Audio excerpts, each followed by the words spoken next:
Congress party ప్రతిసారి ఒక మాట మాట్లాడుతున్నది, ప్రాజెక్టు అంచనాలన్నీ పెరిగిపోతున్నాయని. నేను అడుగుతున్నా ఉత్తమ్ కుమార్ రెడ్డి గారిని, భారతదేశంలో ఏ ఒక్క ప్రాజెక్ట్ అయినా అంచనాలు పెంచుకోకుండా పూర్తి చేయబడ్డదా? ఒకటి ఎగ్జాంపుల్గా మీరు చెప్తారా? భారతదేశంలో ఏ ఒక్క నీటిపారుదల ప్రాజెక్ట్ అయినా అంచనాలను పెంచుకోకుండా సవరించుకోకుండా పూర్తి చేసిన సంఘటనలు ఉన్నాయా? ఉదాహరణలు ఉంటే చెప్పండి. నా దగ్గర ఉన్నాయి. ఉదాహరణ నాగార్జున సాగర్ ఉన్నది.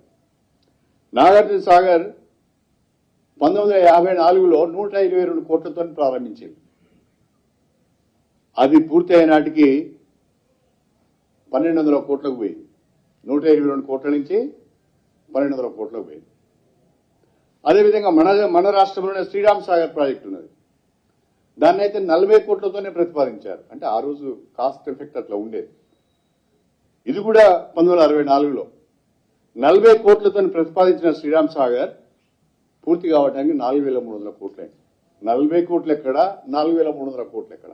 ఎన్ని రేట్లు ఒకసారి మీరు ఆలోచించండి. ఆ రకంగా ఏ ప్రాజెక్టు తీసుకున్నా తప్పకుండా ప్రాజెక్టు నిర్మాణానికి కనీసం 5 నుంచి 10 సంవత్సరాలు 15 సంవత్సరాలు పడుతుంది. కాబట్టి మెటీరియల్ కాస్ట్ పెరుగుతుంది. కాబట్టి ఆ పెరిగిన మెటీరియల్ కాస్ట్ అనుగుణంగా ప్రాజెక్టు యొక్క కాస్ట్ కూడా రివైజ్ చేయవలసి వస్తుంది. అంచనాలు పెరుగుతూ వస్తాయి. ల్యాండ్ కాస్ట్ పెరుగుతుంది, మెటీరియల్ కాస్ట్ పెరుగుతుంది. కాబట్టి ప్రాజెక్టు యొక్క కాస్ట్ కూడా పెరుగుతుంది.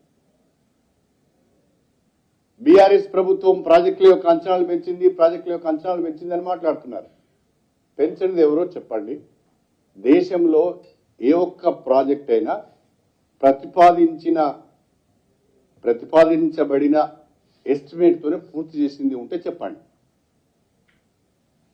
వాస్తవాలని ఈ రకంగా ఉంటే మీరు ఇంకొక రకం మాట్లాడుతున్నారు.